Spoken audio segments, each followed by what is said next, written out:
नमस्कार साथियों, मैं आपका दोस्त घनश्याम लोधी आपके लिए लेकर आया हूँ बी फार्मेसी के 4th सेमेस्टर का महत्वपूर्ण सब्जेक्ट जिसका नाम है फार्मास्यूटिकल ऑर्गेनिक केमिस्ट्री।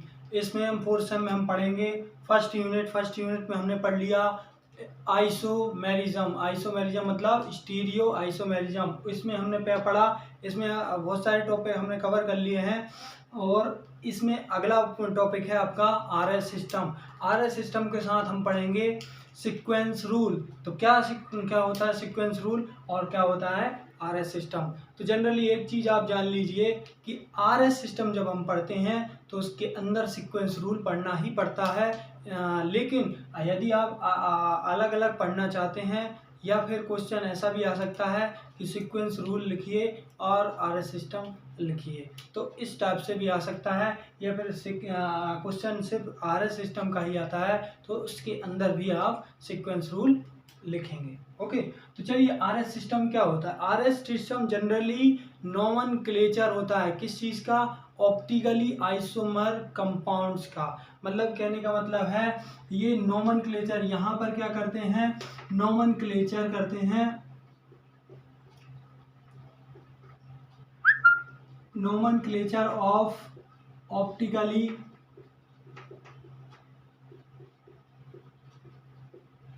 या ऑप्टिकली एक्टिव कंपाउंड या बोल सकते हो, और क्या बोल सकते हो कीरेल कंपाउंड,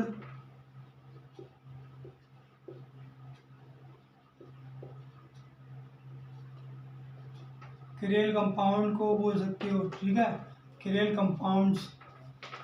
ठीक है, तो नोमेनक्लेचर मतलब उसका हम नोमेनक्लेचर कैसे कर रहे हैं, मतलब यहाँ पर देखिएगा आप, जब हम बोलते हैं कि क्रेल कार्बन बोलते हैं, या फिर हम बोलते हैं कन्फिग्रेशन, या फिर हम बोलते हैं आइसोमेरिज्म, या फिर बोलते हैं स्टीरियो आइसोमेरिज्म। तो स्टीरियो आइसोमेरिज्म का मतलब होता है कि स्टीरियो आइसोमेरिज्म का मतलब क्या होता है कि 3D में ग्रुप्स का अरेंजमेंट किस प्रकार है जो कि सेंट्रल एटम से जुड़े हुए हैं। मतलब कोई भी सेंट्रल एटम है उसके जो ग्रुप जुड़े हुए हैं ना, वो किस प्रकार से जुड़े हुए हैं वो हमको बताना होता है। किसके द्वारा, आरएस सिस्टम के द्वारा। देखिएगा कैसे बताते हैं, इनका जो अरेंजमेंट है, कोई बेज में, इसको क्या बोलते हैं बेज, इसको क्या बोलते हैं डेज, इसको बोलते हैं लाइन। ओके, तो इस चीज में आप देखिएगा कि किस प्रकार से अरेंजमेंट किस ग्रुप का है। यहाँ पर कोई ग्रुप ए जुड़ेगा, कोई बी जुड़ेगा, कोई सी जुड़ेगा, यहाँ पर डी जुड़ेगा। तो आप देखिएगा इन एबीसीडी ग्रुप्स का जो अरेंजमेंट है, मतलब ये ज्वाइंट जो सेंट्रल एटम से ही होंगे, लेकिन इनका जो अरेंजमेंट है उसका नोमेनक्लेचर आरएस सिस्टम होता है, आरएस सिस्टम। ओके, तो आप ध्यान में रखिए चीज को। चलिए देखते हैं आरएस सिस्टम मतलब क्या होता है। R4 होता है, देखिएगा R माने क्या होता है, R4 क्या होता है रेक्टस। इसका मतलब होता है R का मतलब होता है रेक्टस, इसका मतलब क्या होता है राइट साइड, मतलब टूवर्ड्स द राइट, या बोले राइट बोल सकते हैं, या फिर टूवर्ड्स द राइट, क्या बोलेंगे टू। ओके, इस पेन को चेंज कर दिया जाए, टूवर्ड्स द राइट,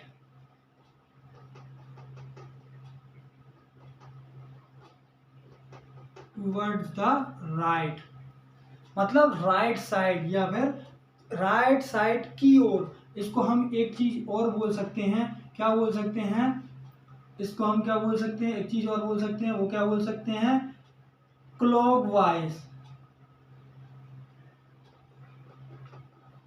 इसको क्या बोल सकते हैं क्लॉकवाइज, मतलब घड़ी की दिशा में, घड़ी की दिशा में मतलब इस प्रकार क्लॉकवाइज। ओके, जबकि आर एस को क्या बोल सकते हैं, एस का नाम होता है सिनिस्टर। क्या नाम होता है सिनिस्टर। सिनिस्टर का मीनिंग क्या होता है, आर फॉर सिनिस्टर, सिनिस्टर का मीनिंग होता है लेफ्ट या टूवर्ड्स द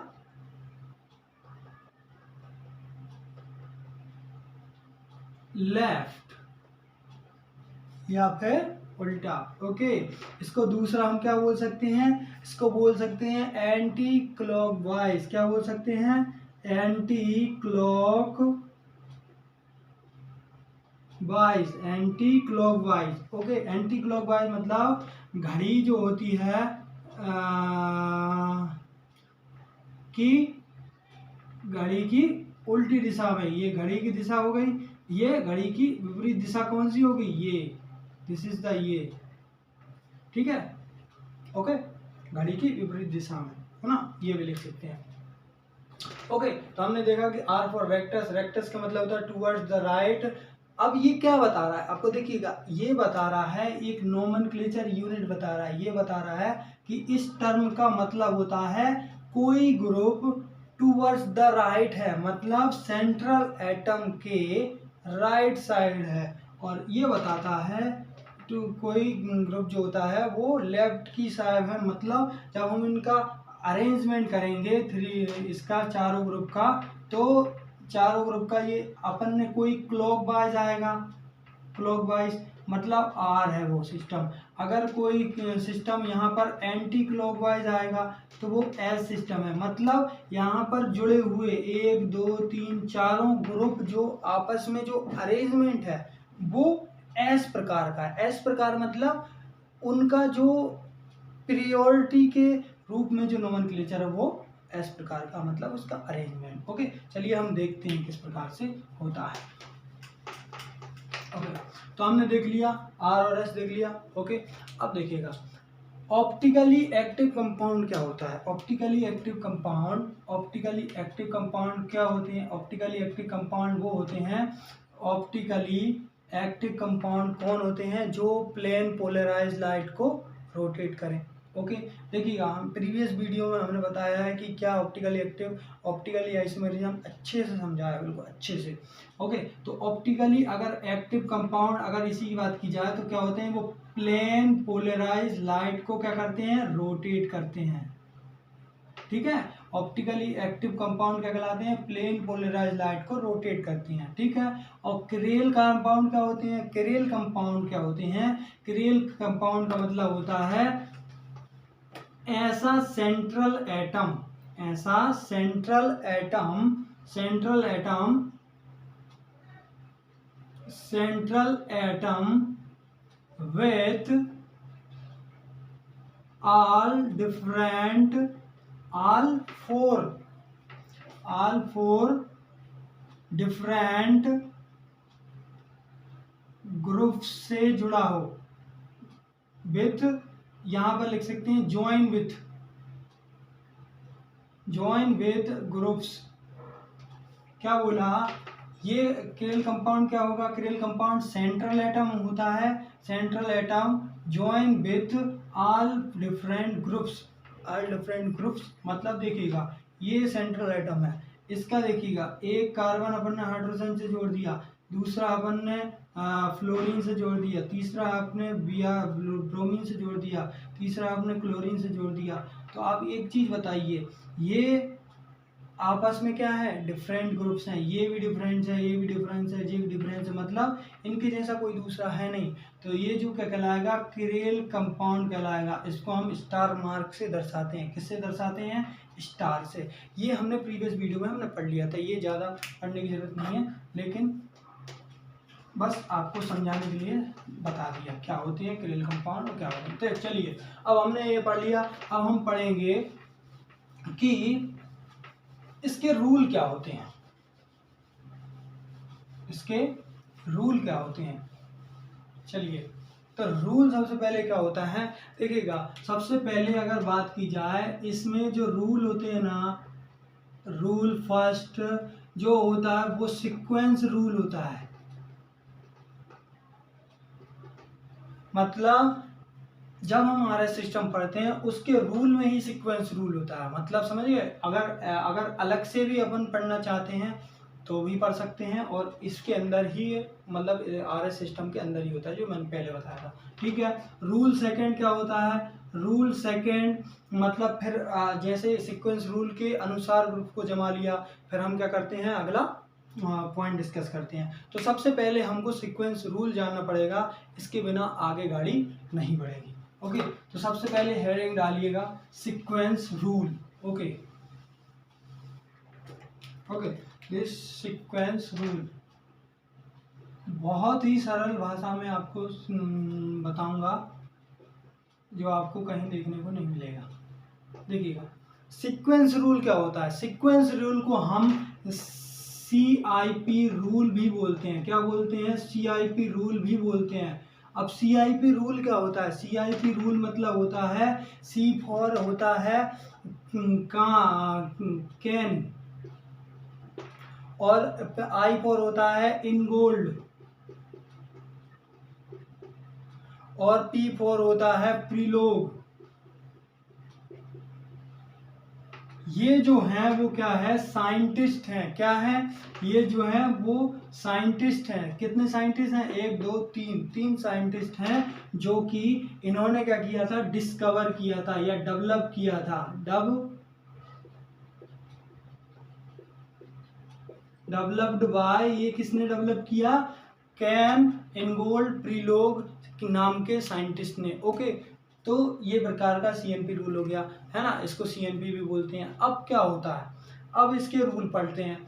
ठीक है, ये यूज क्यों होता है? ये यूज होता है, यूज किस लिए होता है? इसका यूज किस लिए किया जाता है? सीक्वेंस मतलब ऑर्डर देने के लिए। ऑर्डर फॉर, देखिएगा, फॉर अरेंजमेंट ऑफ, मतलब orderly arrangement, order of priority या प्रियोरिटी ऑफ एटम या ग्रुप। ठीक है, एटम या ग्रुप्स। तो यहां पर आप समझिएगा किस लिए यूज हो रहा है? ऑर्डर ऑफ प्रियोरिटी, मतलब हम मतलब जो एटम और ग्रुप्स हैं, सेंट्रल कार्बन से जुड़े हुए हैं, उनका ऑर्डर डिसाइड करने के लिए। ठीक है, और प्रियोरिटी ऑफ एटम जो attach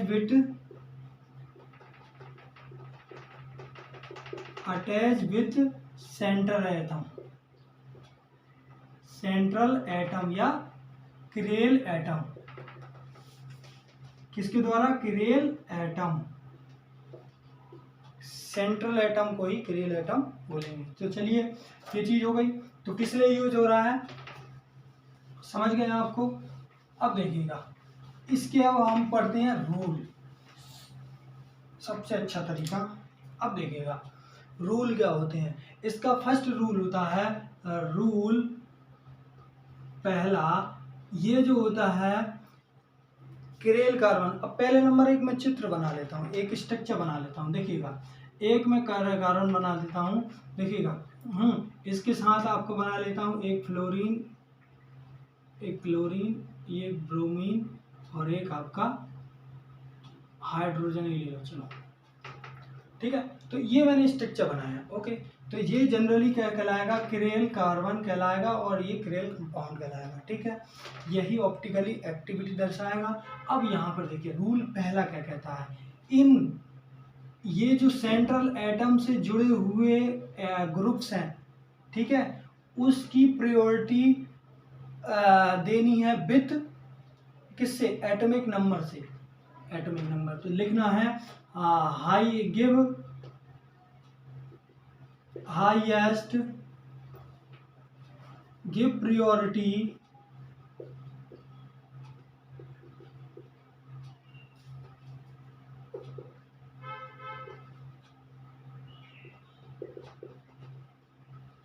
on the basis of क्या?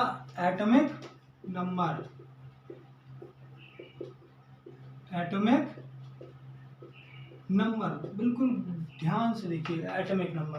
अब एटॉमिक नंबर क्या होता है? देखिएगा, एटॉमिक नंबर कार्बन आपका, देखिएगा हाइड्रोजन है हाइड्रोजन का एटॉमिक नंबर क्या होता है? 1। ठीक है, और इसका मॉलिक्यूलर वेट क्या होता है? 1। ठीक है, कार्बन का कितना होता है? Atomic number 6। इसका एटॉमिक वेट कितना होता है? 12 होता है। ऑक्सीजन का कितना होता है 8 और एटॉमिक वेट कितना हो जाएगा 16। नाइट्रोजन का कितना होता है 7, ठीक है, और कितना हो जाएगा इसका 14। देखिएगा इसको यहाँ पर लिख लीजिए 8 दूनी 16। ओके, अब एक चीज देखिएगा, इसको पहले मैं बता दूं क्या होता है। इसको हम बोलते हैं this is the atomic number, ठीक है, याद रखिएगा। और ऊपर वाला कहलाता है, क्या कहलाता है एटॉमिक वेट।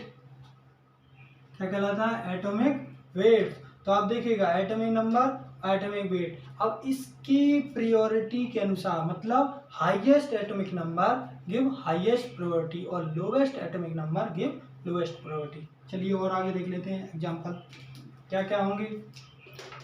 ऑक्सीजन के बाद कोई भी ले लो, आपका फ्लोरीन ले लो, है ना, आगे, ठीक है, क्लोरीन ले लो, ब्रोमीन ले लो और आयोडीन ले लो।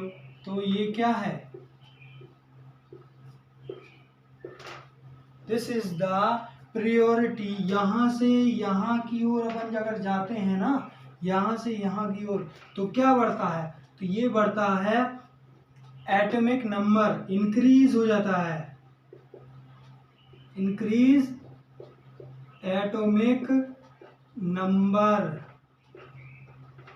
एंड क्या बढ़ रहा है, एंड एटॉमिक वेट भी बढ़ रहा है ना साथ साथ, समझे।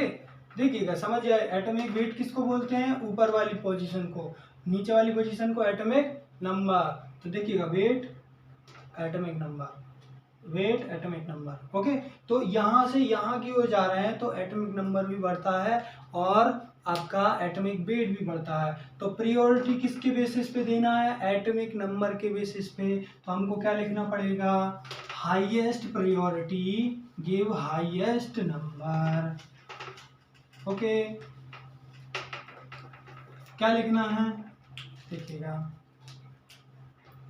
Give highest priority, highest atomic number give higher priority. मतलब मीन्स गिव फर्स्ट प्रायोरिटी।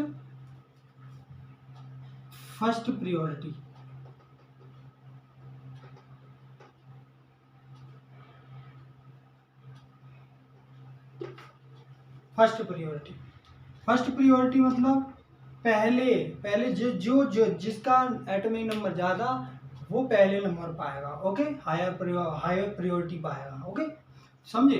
तो यहाँ पर देखिएगा, अब इसको अरेंजमेंट करते हैं। तो देखिएगा फ्लोरीन पहले आता है, कौन, ब्रोमीन। ब्रोमीन क्या है, इसका एटॉमिक नंबर भी ज़्यादा है और एटॉमिक वेट भी ज़्यादा है, ठीक है। फिर क्या आएगा आपका क्लोरीन, फिर आएगा आपका फ्लोरीन, फिर आएगा आपका हाइड्रोजन। भाई नंबर किसको देना है, इन चारों को। ओके, तो इन चारों को हमने जमा लिया तो पहला नंबर किसको मिलेगा, इसको, दूसरा इसको, तीसरा इसको, चौथा इसको, चौथा क्या मिलेगा, हाइड्रोजन को। तो हमने दे दिया यहाँ पर नंबर, इसको मिला 4 नंबर, इसको मिला 1 नंबर, इसको मिला 2 नंबर, इसको मिला 3, मतलब इसको मिला 2 नंबर और इसको क्या मिलेगा 3 नंबर। ओके, तो ये क्या कहलाएगा, आपका पहला रूप क्या कहलाएगा, हाईएस्ट आपकी जो फर्स्ट प्रायोरिटी किसको मिलेगी, हायर नंबर को, ठीक है, मतलब हायर एटॉमिक नंबर को। अब सेकंड रूल क्या कहता है, सेकंड रूल कहता है कि देखिएगा यदि आपके पास, यहां देखिएगा, यदि आपके पास, हम थोड़ा सा चेंज कर दें, चेंज क्या कर दें, यहाँ चेंज कर दें, यहाँ हमने लिख दिया इसके पास क्या है, इसके पास क्या है हाइड्रोजन, इसके पास क्या है ड्यूटेरियम। अब ड्यूटेरियम आ गया। ड्यूटेरियम क्या होता है, तो रूल नंबर सेकंड लिखिए, रूल नंबर होता है सेकंड, ये कहता है कि if isotope are present. Isotope क्या होती हैं, आइसोटोप का मतलब होता है same atomic number but atomic weight different होता है। इसका क्या मतलब हुआ, इसका मतलब होता है हम हाइड्रोजन के आइसोटोप, देखिएगा आइसोटोप्स ऑफ हाइड्रोजन क्या क्या होंगे। पहला होता है आपका एक तो हाइड्रोजन, दूसरा क्या होगा आपका ड्यूटेरियम, तीसरा क्या होगा आपका ट्राइटियम। ठीक है, इसका एटॉमिक नंबर कितना होता है, एटॉमिक नंबर होता है आपका वेन, इसका 1, इसका 1, लेकिन एटॉमिक वेट कितना होता है, इसका 1, इसका 2, इसका 3। क्या लिखोगे आप, क्या लिखोगे आप, this is the atomic weight और ये है एटॉमिक नंबर। तो आप क्या करोगे, जब एटॉमिक नंबर सेम हो जाएंगे, एटॉमिक नंबर आप सेम, इसको दूसरा नाम भी ले सकते हैं, इफ आइसोटोप आर प्रेजेंट, या फिर इफ क्या बोल सकते हैं, if atomic number are same, क्या भी बोल सकते हैं, एटॉमिक नंबर आर सेम, जो प्रेजेंट है, सेम प्रेजेंट है। तो हम क्या करेंगे, तो रूल क्या हो जाएगा, रूल क्या करेगा, प्रायोरिटी आर, गिव प्रायोरिटी, दूसरी पेन से लिखते हैं थोड़ा, so give priority on the basis of, क्या हो जाएगी, atomic wait.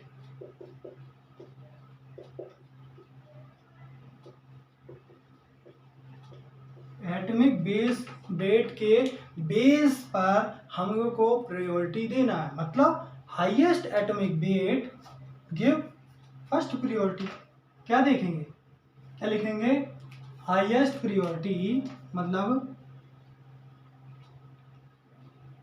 Highest atomic wait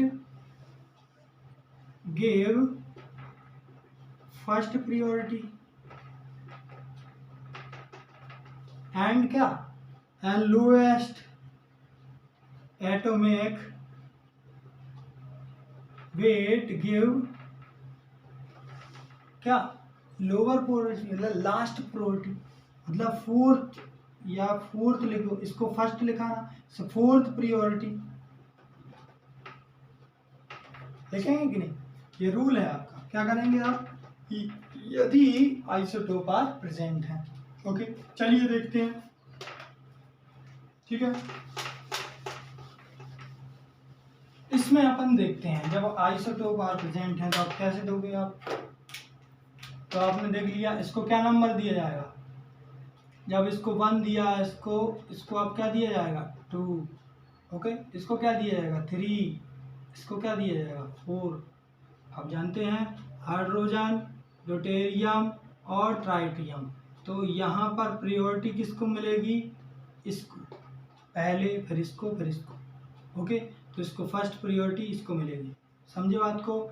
तो आप देखेंगे फर्स्ट प्रायोरिटी हमें दे दी गई है। अब देखिएगा अगला रूल होता है सीक्वेंस रूल का। यदि आपके पास क्या है, आइसोटोप भी हो गया आपके पास, मतलब आपका एटॉमिक नंबर, मास, एटॉमिक नंबर से आप कहाँ पहुँच गए, एटॉमिक वेट पर। ठीक है, लेकिन तीसरा रूल क्या कहता है, यदि डायरेक्टली ग्रुप, जो अटैच ग्रुप हैं वो क्या होंगे, सेम होंगे। जैसे अब देखिएगा, थोड़ा सा मैं ऐसा कर दूं, इसको मैं चेंज कर देता हूँ, यहाँ पर मैंने लिख दिया CH3CHO, क्या कर दिया, CH3 और CH3 और CHO कर दिया। अब देखिए, अब किसको प्रायोरिटी मिलेगी, ये भी कार्बन है, ये भी कार्बन है, मतलब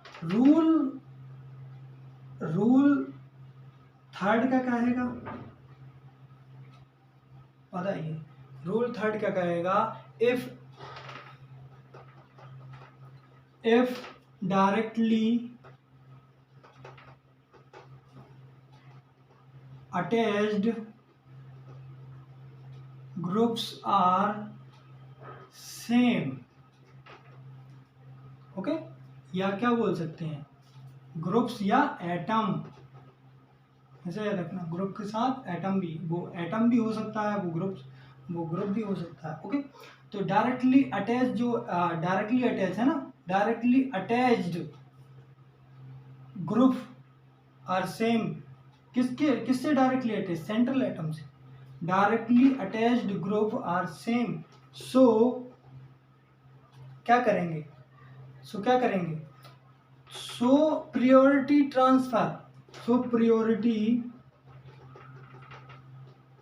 transfer, in next atom that attached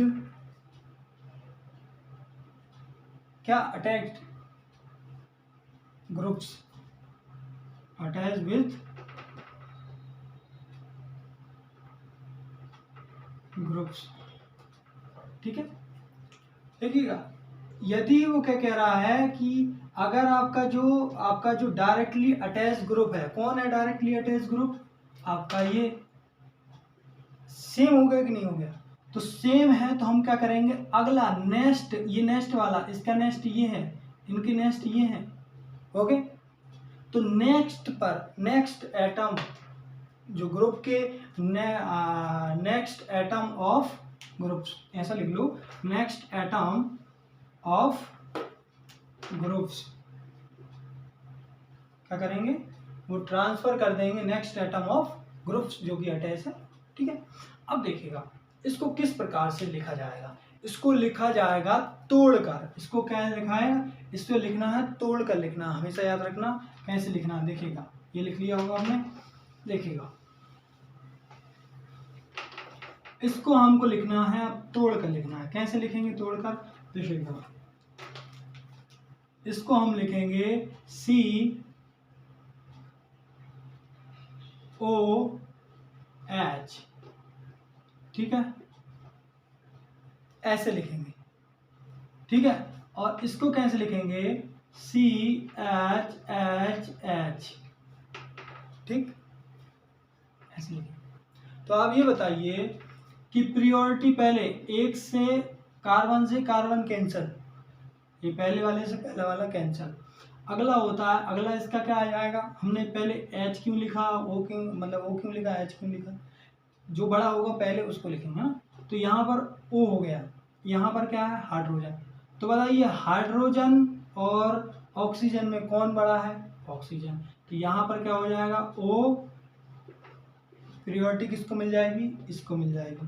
तो जब इसको मिल जाएगी प्रायोरिटी तो नंबर क्या चढ़ जाएगा इस पे, देखिएगा इसको प्रायोरिटी क्या मिलेगी बताइएगा, इसको मिलेगी 1, इसको मिलेगी 2, इसको मिलेगी 3, इसको मिलेगी 4 प्रायोरिटी, समझे, इसको प्रायोरिटी मिल गई, ठीक है। तो ये एग्जांपल हो गया आपका सिंपल सा। अब देखिएगा और भी एग्जांपल देख सकते हैं आप, ऐसा नहीं है, कोई भी एग्जांपल कोई भी आप ले लीजिए, यहाँ पर CH3 है, CH2, CH3 है, यहाँ पर लिख लीजिए CF3 ले लीजिए, यहाँ पे F ले लीजिए। अब देखिए क्या होता है, सेंट्रल एटम है, पहले डायरेक्टली अटैच ग्रुप कौन है, यहाँ पर F, यहाँ पर कार्बन, यहाँ पर कार्बन, यहाँ पर कार्बन, तो बताइए सबसे ज़्यादा कार्बन और फ्लोरीन में किसकी प्रायोरिटी ज़्यादा, इसकी, तो इसको 1 नंबर दे दिया, ओके। अब देखिए यहाँ भी कार्बन है, यहाँ भी कार्बन है, यहाँ भी कार्बन है, अब क्या करेंगे, अब लिखेंगे हम तोड़कर, क्या लिखेंगे, थर्ड रूल के अनुसार तोड़कर, इसे लिखेंगे CHHH, ओके, इसे लिखेंगे C, ओके, लिखेंगे सी, यहाँ देखिएगा इसको अगला तोड़ कर लिखेंगे, इसको हम ऐसे लिखेंगे, फुली तोड़ कर लिखेंगे। ये देखिएगा इस पॉइंट को हम लिख सकते हैं ऐसा, कार्बन और कार्बन, हाइड्रोजन हाइड्रोजन, यहाँ पर भी हाइड्रोजन, यहाँ पर हाइड्रोजन, यहाँ पर। मैं आपको समझाने के वास्ते क्या क्या कर रहा हूँ, देखिएगा। अब देखिएगा यहाँ पर आप देखिएगा इसको हमने इस फॉर्म में लिख लिया। ये आपका कार्बन है जो ये दिख रहा है, इसके साथ 2 हाइड्रोजन अटैच है और तीसरा कार्बन है। तो सबसे पहले डायरेक्टली अटैच कौन है, इस पॉइंट से कौन कौन है, ये 1 2 3, ठीक है। पहले इनको लिखिए, पहले कार्बन लिखा अपन ने, फिर लिखा आपका कार्बन ये वाला, फिर हाइड्रोजन, फिर हाइड्रोजन, ये लिखा। मतलब अपन लिख तो पूरे सकते हैं, इनको भी लिख सकते हैं हाइड्रोजन हाइड्रोजन हाइड्रोजन, ठीक है, लेकिन इतना ज़्यादा लंबा जाने की जरूरत ही नहीं पड़ेगी। ओके, तो चलिए अब देखिएगा इसको क्या लिखोगे आप, सी क्या है, इसको तोड़कर कैसे लिखोगे, CF3 है ना, तो C 1 2 3 F F F ऐसे लिखोगे। तो आप ऐसा लिखोगे तो इसको कैसे तोड़ कर लिखना पड़ेगा, F F F, है ना, इसको ऐसे तोड़ के पोस्टर बना लिया। अब ये बताइए कि किसको प्रायोरिटी मिलेगी। अपन ने बोला है कि कैसे प्रायोरिटी देना है आपको, प्रायोरिटी कैसे देना है, एटॉमिक नंबर के बेसिस पे। अब देखिए यहाँ पर कार्बन है, यहाँ पर भी कार्बन है, यहाँ पर भी कार्बन है, पहले कार्बन कार्बन कार्बन कैंसिल कर दीजिए, कार्बन कार्बन कैंसिल कर दिया गया। ओके, जब कार्बन कार्बन कैंसिल कर दिया गया, इसको कार्बन कैंसिल, इसका कैंसिल, इसका कैंसिल। अब बताइए, अब सेकंड कौन है, हाइड्रोजन, इसके पास कार्बन है और इसके पास फ्लोरीन है। तो फ्लोरीन और कार्बन और हाइड्रोजन में किसकी ज़्यादा है, इसकी ज़्यादा है। तो इसको क्या मिल जाएगा, 2 नंबर मिल जाएगा। क्या मिल जाएगा, 2 नंबर मिल जाएगा। अब बचे ये दोनों, अब इन दोनों में देखिएगा, इसमें कार्बन है और इसमें हाइड्रोजन है। तो कार्बन और हाइड्रोजन में कौन बड़ा होता है, कार्बन बड़ा होता है। तो इसको क्या मिल जाएगी, 3rd पोजीशन। अब बचा हुआ क्या पोजीशन क्या खाएगा, 4 पोजीशन। समझे बात को, एकदम सिंपल तरीके से आप समझ लीजिए। कहाँ गया, ओके, चलिए समझ गए होंगे आप। अब देखिएगा ये तो मैंने आपको बता दिया। अब अगला रूल होता है सीक्वेंस रूल में, यदि आपके पास डबल या ट्रिपल बॉन्ड आर प्रेजेंट, समझ गया। रूल क्या कहलाता है, रूल कहता है, रूल अगला साइज 4 है ना। तो 4 रूल क्या कहलाएगा, यदि डबल एंड इफ क्या हो गया, double and triple bond present है, क्या हो जाएगा, double and triple bond are present. तो क्या लिखेंगे आप, देखिएगा। सो डबल बॉन्ड को क्या करना है, डबल बॉन्ड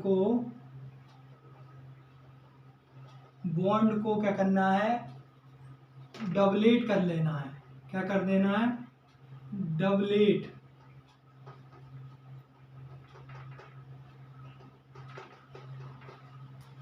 डबलेट एटम, ठीक है, डबलेट कर देना। मैं बता रहा हूं क्या होता है, देखिएगा। ट्रिपल बॉन्ड को क्या करना है, ट्रिपल बॉन्ड के जो एटम है उनको क्या करना है, ट्रिपलेट कर देना है, ट्रिपलेट एटम कर देना है। मतलब समझिए इसका। अब देखिएगा इसका मतलब ये है कि यदि यहाँ पर एग्जांपल मैं लेता हूँ कार्बन और यहाँ पर देखिएगा डबल बॉन्ड ऑक्सीजन, ठीक है। अब मैं एग्जांपल क्या लिया है, देखिएगा एग्जांपल क्या लिया है कि carbon double bond oxygen. Okay, इसको मुझे लिखना है, इसको मैं लिखूंगा किसके फॉर्म में, डबलेट के फॉर्म में। डबलेट का मतलब होता है इस सिंगल बॉन्ड को तोड़ा जाए, देखिएगा इस सिंगल बॉन्ड को तोड़ा तो ये क्या बना, ये बन गया। अब इसको डबलेट करना, मतलब डबलेट एटम जितने भी हैं, जहाँ देखिएगा यहाँ से ये डबलेट कर दिया, इसको डबलेट क्या करेंगे, इस यहाँ पर कार्बन जोड़ देंगे, ठीक है। तो अब देखिएगा वैसे कि वैसा, इसको रोकिए तो ये यहाँ पर मतलब देखिएगा ये वैसा कि वैसा है, सिर्फ डबल बॉन्ड नहीं है। अब क्या कर दिया मैंने, इससे देखिएगा इस कार्बन से एक ऑक्सीजन दो ऑक्सीजन जुड़ी हैं, जबकि इस ऑक्सीजन से क्या जुड़ा है, एक कार्बन और दो कार्बन जुड़े हैं। तो एटम को डबलेट कर दिया। अब देखिएगा इसका एग्जांपल देखिए, अगर ट्रिपलेट करना है तो एग्जांपल हम लेते हैं ये वाला, ये एग्जांपल लिया। अब इसको अपन को क्या करना है, ट्रिपलेट करना है, इस एटम को ट्रिपलेट करना है। चलिए देखिएगा इसको हम लिखना है, देखो पहले अपन ने जैसा लिखा है वैसे ही लिख दिया, सिंगल बॉन्डिंग वाला लिख दिया। अब सिंगल बॉन्डिंग वाला लिखा तो इसको ट्रिपलेट करना है, किसको, कार्बन कहे कि मेरे से भी मुझसे 3 नाइट्रोजन जुड़े हैं, तो कैसे कहेगा, उससे जोड़ने पड़ेंगे, ये देखिएगा जोड़ दिया। अब नाइट्रोजन भी कहे कि मुझसे 3 कार्बन जुड़े हैं, तो एक तो जुड़ा है और कितने जोड़ दो, 2 जोड़ दो। तो आप देखिएगा ये हो गया कि नहीं हो गया ट्रिपलेट। तो ट्रिपलेट हुआ क्योंकि देखो ये पुराना ये वाला सिस्टम, इसमें 1 नाइट्रोजन 2 नाइट्रोजन 3 नाइट्रोजन, 3 बॉन्ड थे तो 3 नाइट्रोजन हो गए। इसके नाइट्रोजन के कार्बन देखिए 1 2 3 हो गए। तो इसको बोलते हैं ट्रिपलेट और डबलेट। तो हमको क्या करना है, जब एटम डबल या सिंगल या मतलब डबल या ट्रिपल बॉन्ड आर प्रेजेंट होते हैं, तो हमको क्या करते हैं, उसको कंसीडर कैसे करते हैं, डबलेट। मतलब इसको यहाँ पर कैसे कंसीडर करेंगे, इसको हम इक्वल लिख लेंगे, equal to triple atom, equal to doublet atom, ठीक है। तो इसे इक्वल टू लिख लेंगे, इक्वल टू मतलब ट्रिपल बॉन्ड है तो इक्वल टू ट्रिपल एटम, समझिए ना। या देखिएगा डबल ट्रिपल बॉन्ड है तो इक्वल टू ट्रिपल एटम 1 2 3, समझे। इस प्रकार से हमको लिखना। अब इसका यूज क्या है, अब देखिएगा यूज कैसे करना है। सबसे मेन तो यही होती है ना, हमने रूल पढ़ लिया, इसको यूज कर करना। अब देखना, यदि आपके जो कंपाउंड है उसके सीक्वेंस रूल आपको करना है, ठीक है।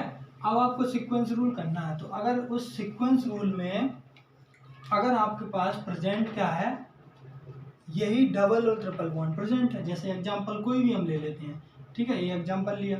अब अपन ने ये ले लिया, मान लीजिए यहाँ पर C ट्रिपल बॉन्ड N है, ओके, यहाँ पर CO2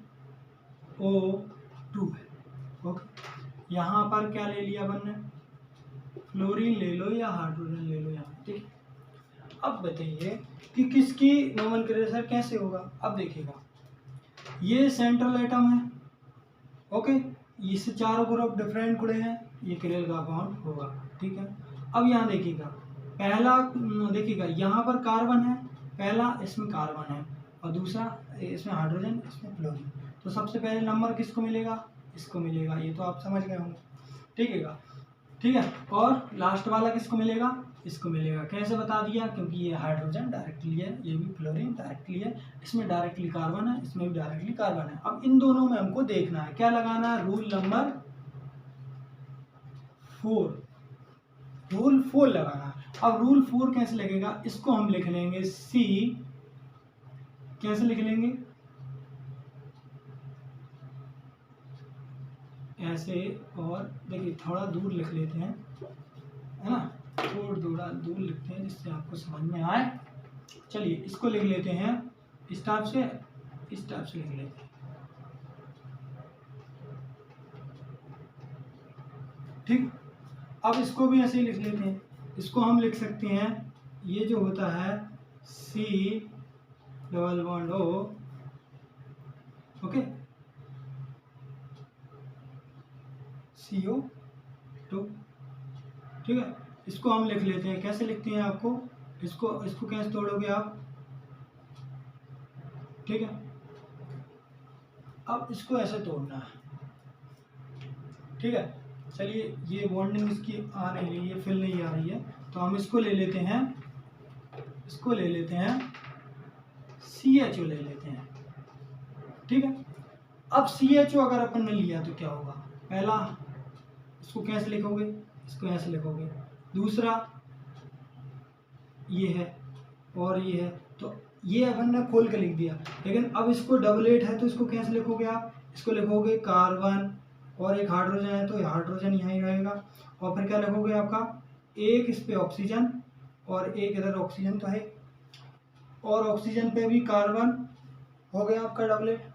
तो इसको ऐसे लिख लेंगे कि नहीं लिख लेंगे, चलिए अब देखिएगा, इसको ऐसे लिख लिया, इसको ऐसे लिख लिया, लेकिन अब अपन को ऐसे लिखना है इस फॉर्म में।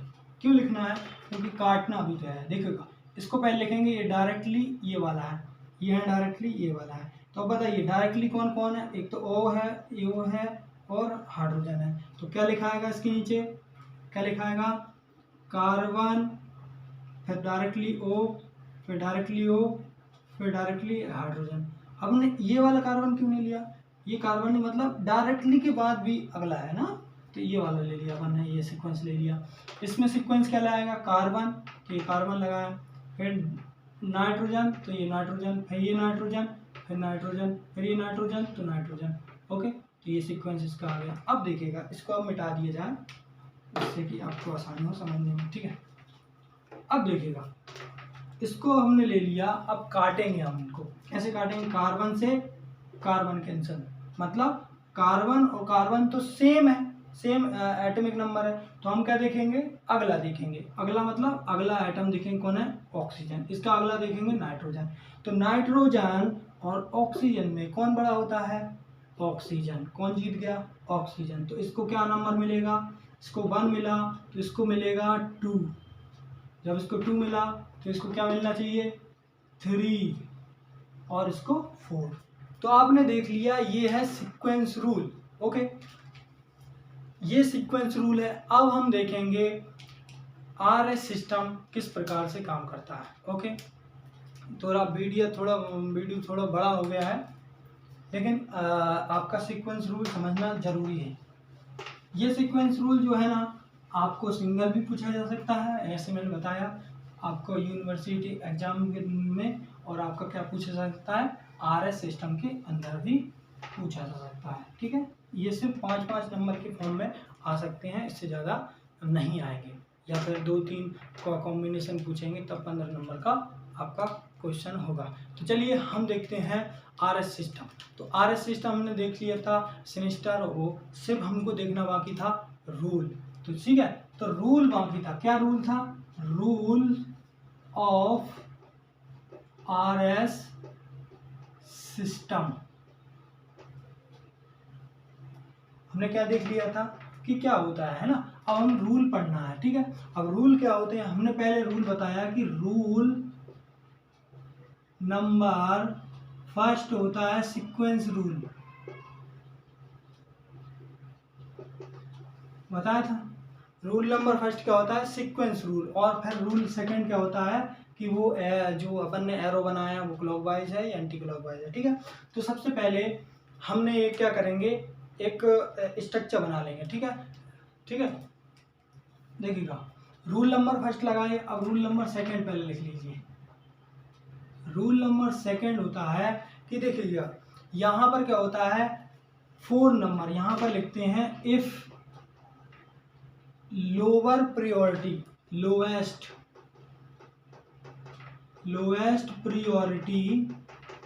प्रायोरिटी कौन था, 4 नंबर होता है। जब हम बोलते हैं ना 1 2 3 4, तो this is the lowest priority. कौन सा होता है, ये हाईएस्ट प्रायोरिटी कहाँ है, ये है, इसे बोलेंगे हाईएस्ट प्रायोरिटी।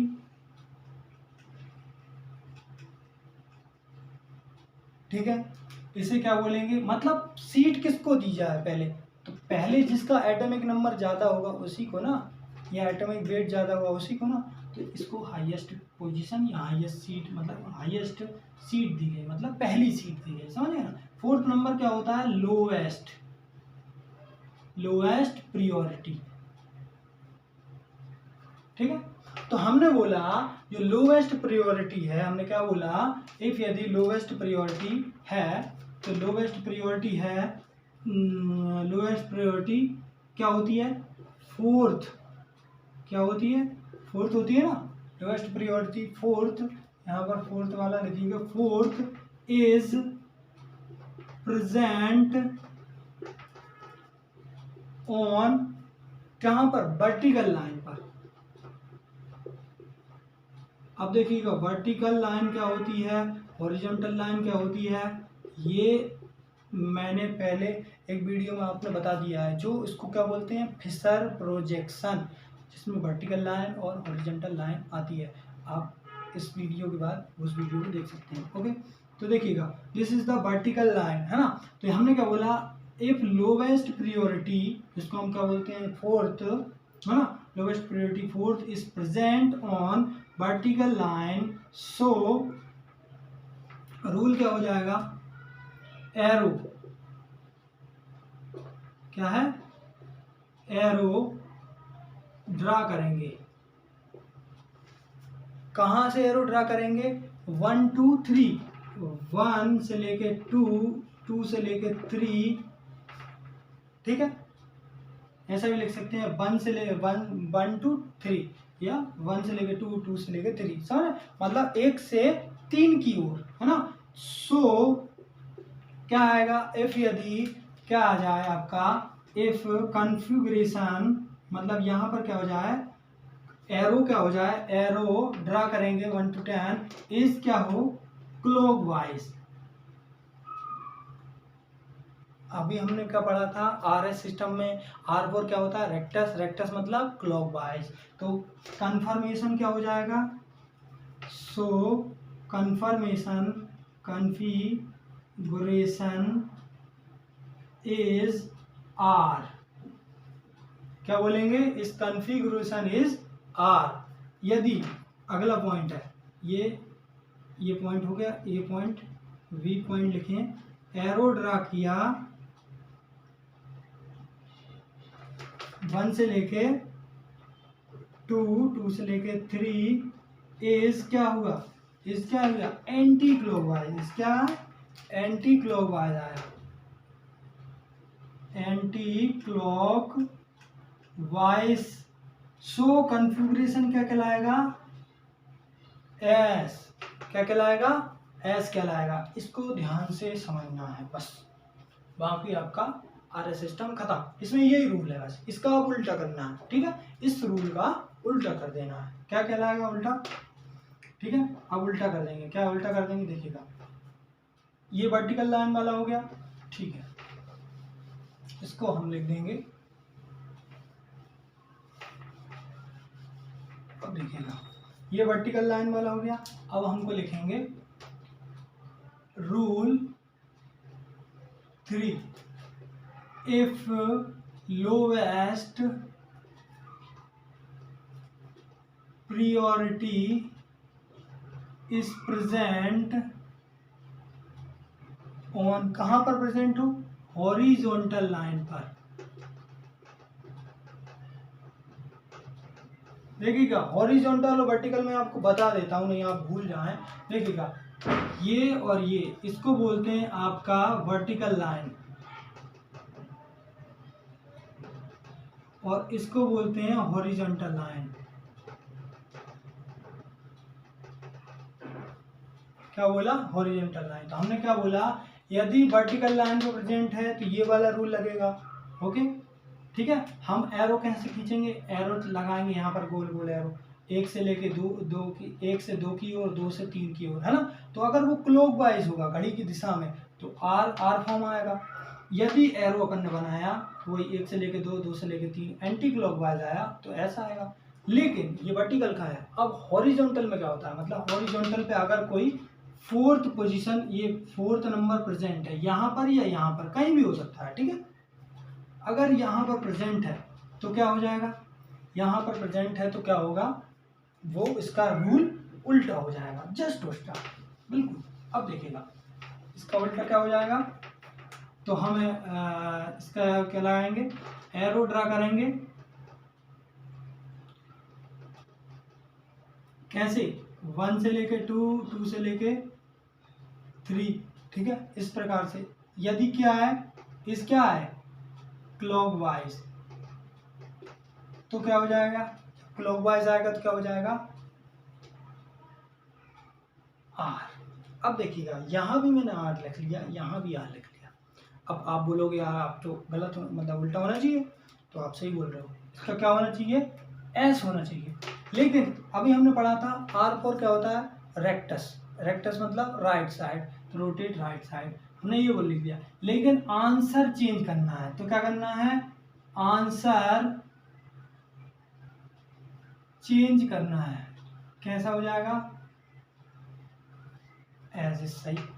मतलब हमने क्या किया, इसको हम ऐसे भी लिख सकते हैं कि क्लॉकवाइज आया तो आर ही एस हुआ, लेकिन हम जनरली शुरू में हम पढ़ते हैं कि रेक्टस मतलब राइट साइड और सिनिस्टर मतलब एंटी क्लॉकवाइज मतलब लेफ्ट साइड, है ना, या है ना, तो उसी के बदौलत हम ये लिख रहे हैं। या मतलब अगर दूसरी भाषा में हम ये भी लिख सकते हैं जैसे कि क्लॉकवाइज है तो सीधा एस होगा हॉरिजॉन्टल की लाइन में, ना, और एंटी क्लॉकवाइज है तो आर होगा, जबकि इसका उल्टा हो रहा है कि नहीं हो रहा है। लेकिन हम वैसे ही लिख रहे हैं, लेकिन दूसरे शब्दों में लिख रहे हैं। क्या लिख रहे हैं कि क्लॉकवाइज है तो होता तो आर है, और एंटी क्लॉकवाइज है तो होता तो एस है, लेकिन चेंज करो सर जी।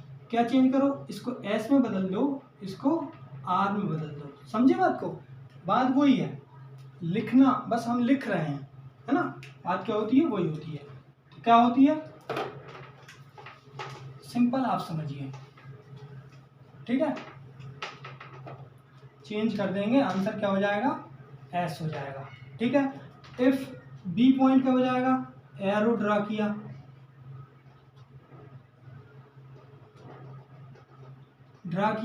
एक से लेके दो, दो से लेके तीन, और है ना, इस क्या आया क्लॉकवाइज की जगह एंटी क्लॉकवाइज आया। अगर उसको क्या बोलेंगे, उसको क्या बोलेंगे एस बोलते थे शुरू में हमने पढ़ा, लेकिन उसको चेंज करके क्या लिखना है आर लिखना है। आर क्या है आंसर, ठीक है, आंसर मतलब उत्तर में क्या आएगा आंसर। इसको डायरेक्ट आर भी लिख सकते हैं, ये मत लिख वाले, मत लिख वाले, बीच वाला, है ना। तो अब देखिए, अब हम देखते हैं एग्जाम्पल। सबसे मेन चीज जो होती है वो आरएस सिस्टम की एग्जाम्पल्स होते हैं, क्योंकि बिना बगैर एग्जाम्पल सॉल्व किए आप आरएस सॉल्व नहीं कर सकते। ये तो थ्योरी है, और इसके बेसिस पे अगर आप आरएस सॉल्व कर लेते हैं तो मैं समझूंगा आप मैंने बहुत अच्छा समझाया है। चलिए देखते हैं, एक सिंपल चीज़ होती है बिल्कुल, अगर आरएस आप समझ जाते हैं। देखिएगा, कोई भी एग्जाम्पल ले लीजिए, कोई भी एग्जाम्पल देखिएगा, यहाँ पर ले लिया आपके ये ले लिया, यहाँ पर हमने ले लिया बी आर ले लिया, ठीक है, या फिर हमने क्या ले लिया आयोडीन ले लिया, ठीक है, ले लिया। अब देखिएगा पहले नंबर कौन सा रूल लगेगा सीक्वेंस रूल। सीक्वेंस रूल के साथ सीक्वेंस रूल के अनुसार कौन सा नंबर पहले मिलेगा, इसको 1, इसको 2, क्योंकि एटॉमिक नंबर पे होता है। इसका एटॉमिक नंबर सबसे ज़्यादा, फिर इसका, फिर इसका, फिर इसका। तो देखिएगा फ्लोरीन 4th नंबर पे है, और फ्लोरीन कहाँ है वर्टिकल लाइन पे है, क्या है वर्टिकल लाइन पर है, इसे बोलेंगे on vertical line. So answer क्या होगा चेंज होगा कि नहीं, बेशक वैसा रहेगा। हाँ, तो अब देखिएगा हम एरो, अब सेकंड स्टेप क्या हो गई एरो लगाना, एरो खींचना है, कहाँ से एक से लेकर, एक कौन है ये 1, 1 से कहाँ की ओर 1 से 2 की ओर, 2 से 3 की ओर, 1 से 2, 2 से 3, ये कौन सा हो गया आपका क्लॉकवाइज। तो कैसा आया, इसे ऐसे लिखेंगे this is the clock wise, है ना। तो क्लॉकवाइज के लिए आंसर क्या हो जाएगा आर, ओके, और वर्टिकल लाइन पे 4 है तो चेंज नहीं करेंगे। अगला एग्जाम्पल क्या हो जाएगा आपको देखिएगा, अगला एग्जाम्पल हो जाएगा आपका देखिएगा, यहाँ पर हाइड्रोजन ले लिया अपन ने, यहाँ पर आपका कुछ ले लिया, यहाँ पर अपन ने C2CH3 ले लिया, यहाँ पर CH3 ले लिया है, यहाँ पर अपन ने क्या ले लिया Cl ले लिया। अब बताइए ये अपन ने लिया, ये कौन सा हो जाएगा। अब देखिएगा पहले नंबर नोमेनक्लेचर करेंगे, सबसे पहले क्लोरीन है तो क्लोरीन डायरेक्टली है, हाइड्रोजन है, कार्बन है डायरेक्टली, और कार्बन है, इसके बाद ये चीज़ है। तो सबसे पहले किसका नंबर मतलब नंबर मिलेगा, इसको कार्बन, क्योंकि ये सबसे मतलब क्या है डायरेक्टली जुड़ा हुआ है, ठीक है। तो इसको मिल गया भाई डन नंबर। अब देखिए यहाँ पर कार्बन है, यहाँ पर भी कार्बन है, तो अब देखिए इसको जमाएंगे कैसे, कार्बन हाइड्रोजन हाइड्रोजन हाइड्रोजन, है ना, इसको जमा लिया। इसको कैसे जमाएंगे, कार्बन कार्बन हाइड्रोजन हाइड्रोजन। चलिए देखते हैं कैसे तोड़ोगे, आपको कैसे तोड़ोगे। इस कार्बन से ये कार्बन गया, ये हाइड्रोजन से ये हाइड्रोजन, मतलब कौन जीता, ये, मतलब किसका नंबरिंग पहले होगी, इसकी, इसको 2 नंबर, फिर इसको 3 नंबर, इसको 4 नंबर। अब देखिएगा जब 4 नंबर कहाँ है, वर्टिकल लाइन पर, तो आंसर नॉट चेंज। कब चेंज करना है, जब हॉरिजॉन्टल लाइन पर हो 4 नंबर। तो क्या लिखोगे आप, कहाँ से एरो लगाओगे, 1 से लेके 2, 2 से लेके 3, 1 से लेके योग, कौन सा आया, क्लॉकवाइज। क्या आया, क्लॉकवाइज। क्लॉकवाइज का आंसर क्या होता है, आर। तो ये आर फॉर्म है, क्या है, आर फॉर्म, मतलब आर कन्फिगरेशन। ओके, अगला एग्जांपल देखते हैं। सिंपल सिंपल एग्जांपल है, बस आप समझिएगा। जितने ज़्यादा एग्जांपल आप सॉल्व करेंगे उतनी ज़्यादा आपको इसमें पारंगत मिलेगी, और इतना ज़्यादा ही कुछ नहीं है, बस सिंपल सिंपल एग्जांपल है। चलिए देखते हैं, अगला एग्जांपल ले लेते हैं, हाइड्रोजन, ये ऐसा ले लिया मैंने, ठीक है। और के साथ साथ क्या ले लेंगे, आपका OH ले लेंगे, CH3 ले लेंगे। पेन गिर गया मेरा। चलिए ये कहलाता है, अब देखिएगा यहाँ पर ऑक्सीजन है, यहाँ पर कार्बन है, यहाँ पर कार्बन है, यहाँ पर हाइड्रोजन है। तो पहले नंबर किसको मिलेगा, इसको मिलेगा। क्यों मिलेगा, क्योंकि डायरेक्टली O है। O का कितना होता है एटॉमिक नंबर 8, जबकि कार्बन का कितना होता है 6। अब कार्बन कार्बन किसको मिलेगा, यहाँ भी कार्बन, यहाँ भी कार्बन, पहले जमा लो O O O S, इसको जैसे जमा लिया, इसको कैसे जमाओगे, H H H। देखिएगा कार्बन से कार्बन कैंसल, ये ऑक्सीजन से ऑक्सीजन, कौन जीता, ये, ठीक है। इसको मिल गया 2रा नंबर, ठीक है। इसको क्या मिलेगा फिर 3रा नंबर, इसको क्या मिलेगा 4था नंबर, ठीक है। ये वर्टिकल लाइन पे है, 1 से लेके 2, 2 से लेके 3, 1 से लेके 2, 2 से लेके 3 की ओर खींचा लाइन। ये कौन सी आई, घड़ी की विपरीत दिशा में, तो इसे क्या बोलेंगे, एंटी क्लॉकवाइज। इसे का आंसर हो जाएगा आर, एस फॉर्म। कौन सा हो जाएगा, एस फॉर्म हो जाएगा। चलिए दूसरा एग्जांपल देखते हैं। अब आप एक अगला रूल पढ़िए। अगला रूल ये है कि यदि एक से ज़्यादा किरेल कार्बन प्रेजेंट है, मतलब अभी तो हम देख रहे थे कि सिर्फ एक किरेल कार्बन प्रेजेंट है, एक ही के चारों तरफ हमको घुमाना है, लेकिन यदि एक से ज़्यादा किरेल कार्बन प्रेजेंट है तो 2 बार घुमाना पड़ेगा, 3 बार घुमाना पड़ेगा, मतलब जितना ज़्यादा। जैसे कि अब एग्जाम्पल, सबसे पहले एग्जाम्पल लेते हैं, ठीक है। यहाँ पर देखिएगा COOH, ठीक है। यहाँ पर देखिए, यहाँ पर हम ले लेते हैं ये वाला एग्जाम्पल, इसमें हम ले लेते हैं, ठीक। अब देखिएगा, अब हमको क्या करना है, इसको पहचानना है। पहले नंबर में पहचानना है कि ये वाला देखिएगा किरेल कार्बन, ये वाला किरेल कार्बन, क्या दोनों किरेल कार्बन है कि नहीं है। देखिएगा इसका 1 2 3 ग्रुप तो डिफरेंट है, ये भी ग्रुप डिफरेंट है, मतलब ये किरेल कार्बन है। इसकी देखिएगा, इस कार्बन के 1 2 3 और चौथा ये भी डिफरेंट, मतलब दोनों किरेल कार्बन है, मतलब 2 किरेल कार्बन, क्या है, 2 किरेल कार्बन है। तो अब 2 किरेल कार्बन है तो उसको कैसे करोगे, इसको करोगे, पहले इसको करना है अपन को, मान लीजिए इसको करना है, तो इसको करेंगे पहले, तो इसको एक ग्रुप मान लेंगे। क्या मान लेंगे, इसको एक ग्रुप मान लेंगे। कैसे, चलिए देखिए, तो इसको हम लिख लेंगे ऐसे COOH HO, और इसको एक ग्रुप मान लेंगे, तो ये हाइड्रोजन CH2OH OH। अब देखिएगा इसको एक ग्रुप मान लिया, इसको 1 ग्रुप मान लिया, ठीक है। देखिए क्योंकि देखिएगा ये कार्बन सेंट्रल एटम है, इससे 1 2 3 4 ग्रुप जुड़े हुए हैं, ठीक है, डिफरेंस। इसका सबसे पहले क्या हो जाएगा, ये O है, इसको 1 मिल जाएगा। क्यों, क्योंकि डायरेक्टली कार्बन है, यहाँ पर O है, डायरेक्टली यहाँ पर भी कार्बन है, मतलब इससे डायरेक्टली कौन जुड़ा है, कार्बन। ओके, अब देखिएगा इसमें और इसमें भी कार्बन है, इसमें भी कार्बन है, इसमें फिर डायरेक्ट ऑक्सीजन है, इसमें भी ऑक्सीजन है, ठीक है। फिर इसमें डायरेक्ट कार्बन है, इसमें कार्बन नहीं है, ऑक्सीजन है। तो कौन जीतेगा? वो। फिर से लिख लें, यदि आप नहीं मान रहे हो तो इसको कैसे लिखेंगे? ये कार्बन है, इसको कार्बन लिखा, ये डायरेक्ट ऑक्सीजन है तो इसको ऑक्सीजन लिखा, ये डायरेक्ट कार्बन है, इसको कार्बन लिखा, ये डायरेक्ट हाइड्रोजन लिखा है, हाइड्रोजन लिखा, ठीक है। ऐसे सीक्वेंस लिखेंगे। अब देखिएगा, यहाँ कार्बन, ऑक्सीजन, ऑक्सीजन, हाइड्रोजन, ठीक है। इस कार्बन से तो ये कार्बन कट गया, मतलब ये सेंट्रल, ये पहले वाले से ये पहला वाला सेम हो गया। अब सेकंड देखा तो ऑक्सीजन है, इसका सेकंड देखा तो ऑक्सीजन है, तो हम दोनों को काट दिया, मतलब सेम फिर से आ गया। अब अगला देखेंगे, अगले में भी ऑक्सीजन है, इसके अगले में क्या है? कार्बन है, ठीक है। तो ऑक्सीजन और कार्बन में कौन बड़ा? ऑक्सीजन बड़ा, तो इसको क्या मिल जाएगा? दूसरा नंबर मिल जाएगा। जबकि इसको क्या मिलेगा? तीसरा नंबर मिलेगा। और इसको क्या मिलेगा? चौथा नंबर मिलेगा। समझे बात को? इसको थोड़ा देखिएगा, ये थोड़ा बड़ा हो जाता है ना, तो आप ध्यान रखिएगा। अब देखिएगा, इसको हम इस प्रकार से जमा लेंगे। कैसे जमा लेंगे? इसको ऐसे लिख लेंगे नंबर की फॉर्म में, इसे 2 नंबर, इसे 1 नंबर, इसे 4 नंबर और इसे 3 नंबर, ऐसे जमा लिया हमने सिर्फ। अब देखिएगा, अब हम करेंगे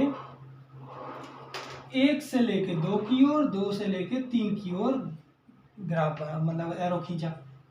तो एरो खींचा तो क्या आया? Anti clockwise. तो एंटी क्लॉकवाइज, ठीक है। तो एंटी क्लॉकवाइज होगा तो क्या हो जाएगा? आंसर क्या हो जाएगा? एस, ठीक है। लेकिन साथ में क्या देखना है? वर्टिकल लाइन पे है या हॉरिजॉन्टल लाइन पे है 4 नंबर। तो कहाँ पर है 4 नंबर? कहाँ है? But 4th group is horizontal line.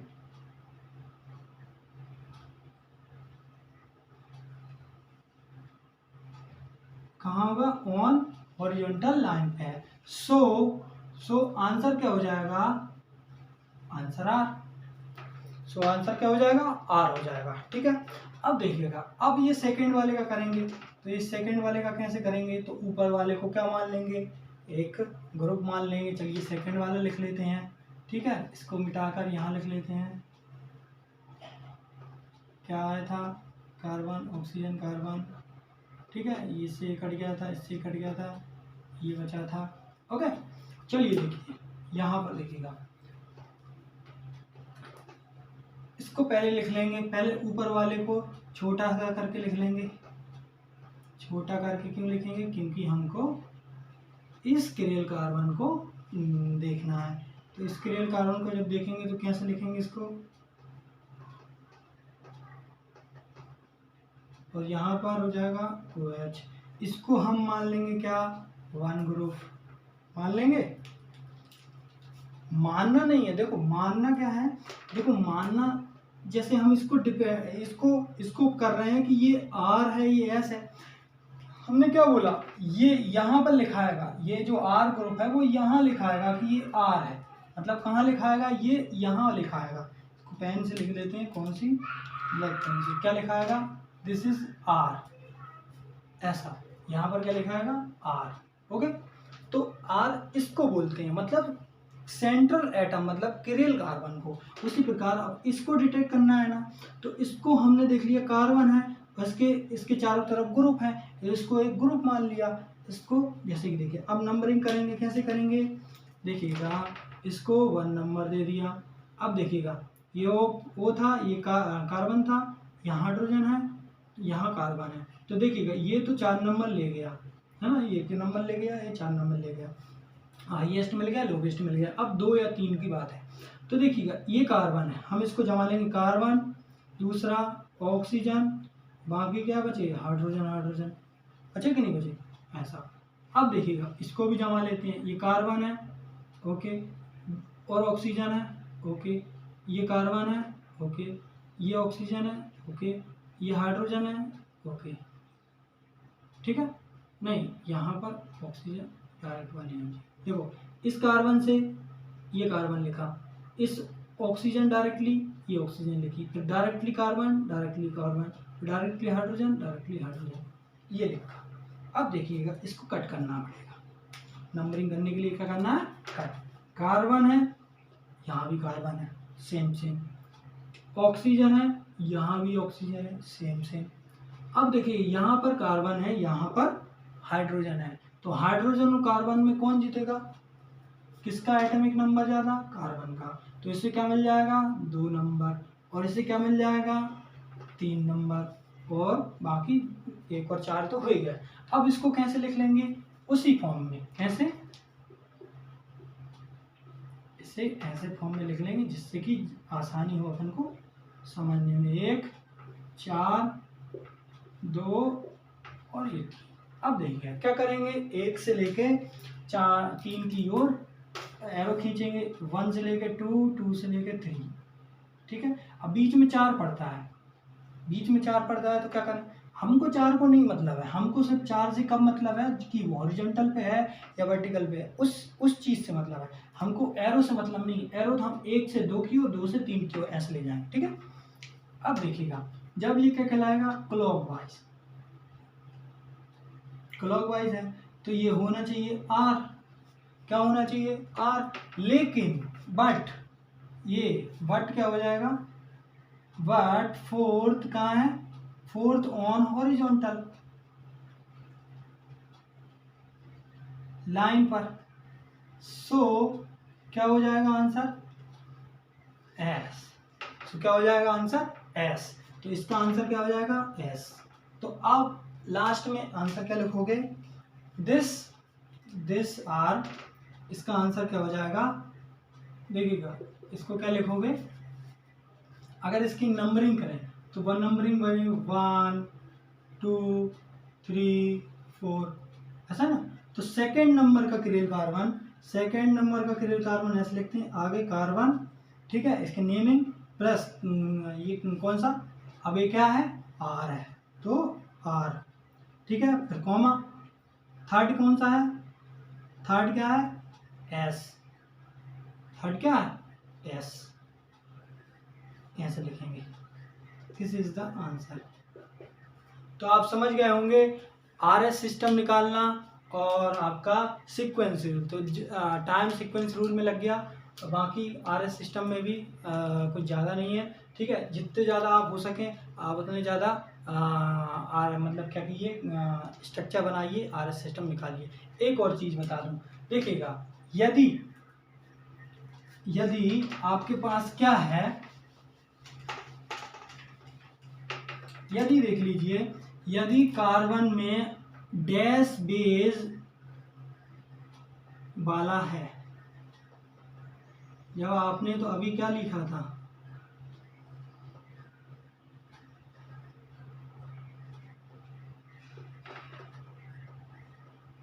देखिएगा इसको क्या लिखा, आप देखिएगा ये सेंट्रल एटम है, इसमें ये बेज पर है, इसमें डैश पर है, और बाकी लाइन पर है। तो इस वाले में अपन RS कैसे निकाल पाएंगे, ये भी बात है ना, ये भी एक रूल है। तो आप बताइए इस वाले में कैसे निकाल पाएंगे। इसका रूल ये है कि इसका रूल ये कहेगा कि साहब आप पहले इसे क्या बोलते हैं, डैश वेज लाइन स्ट्रक्चर को चेंज करना पड़ेगा। क्या करना पड़ेगा, चेंज करना पड़ेगा फिशर प्रोजेक्शन में। फिशर प्रोजेक्शन मतलब वर्टिकल और हॉरिजॉन्टल लाइन, ये वर्टिकल और हॉरिजॉन्टल लाइन वाला, मतलब ये सिंपल लाइनिंग वाला जो सिस्टम होता है ना, उसमें चेंज करना पड़ेगा। जो हमने अभी बताया है उसमें चेंज कैसे करते हैं, मैंने पहली अभी वीडियो बनाई है, उसमें बताया है कि इस डैश बेस वाले को इसमें कैसे चेंज करते हैं। और इसमें चेंज हो गया मतलब ये आ गया, अब ये आ गया तो आराम से अपन रूल लगाकर RS सिस्टम निकाल सकते हैं। चलिए धन्यवाद, आई होप आपको समझ में आया होगा। थैंक यू, फिर मिलेंगे, बाय।